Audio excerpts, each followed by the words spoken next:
Cortina Vintage, cos'è per lei il vintage? Ovviamente a Cortina.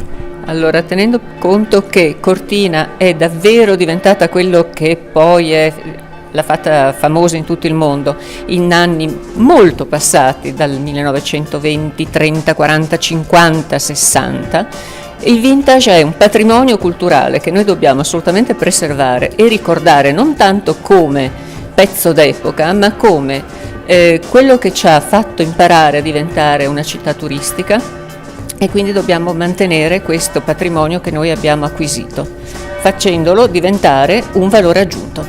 Anche perché vintage è anche un modo di vivere, di essere, no? Esatto, e infatti per noi è proprio questo, perché da questa grande passione appunto per la storia, che è quello che abbiamo vissuto, e la ricerca e tutto questo è diventata una passione, ci siamo appassionate e noi viviamo insomma il vintage tutti i giorni. È un pezzo della nostra cultura, non possiamo dimenticarla, anzi esatto. È come dire la fondamenta di quello che siamo oggi. Esatto, e le nostre ragazze quando hanno aperto i bauli delle nonne, hanno trovato queste cose un po' diciamo particolari, con questo sapore un po' retro, si sono innamorate di queste cose e è impossibile non innamorarsi. E io sono molto felice proprio perché credo molto nei giovani, nelle ragazze, che siano poi loro a portare avanti questa passione per la nostra storia, e come ha detto la signora un pezzo di storia. Noi qui siamo in un bellissimo luogo, esatto. Ci racconta anche un attimino dove siamo, perché è importante. Allora, la Galleria Contini, la sede di Cortina.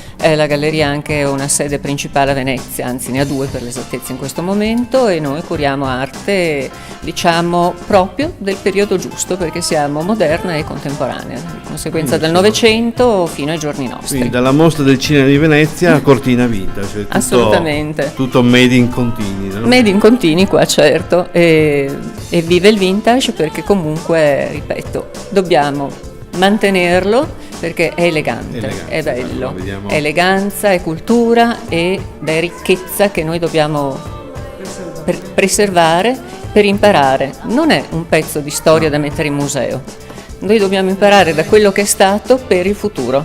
Benissimo, allora lei ci seguirà oggi nella giornata, assolutamente, ci vedremo stasera, certo. E noi proseguiamo nel nostro viaggio a Cortina. Buona passeggiata a Cortina.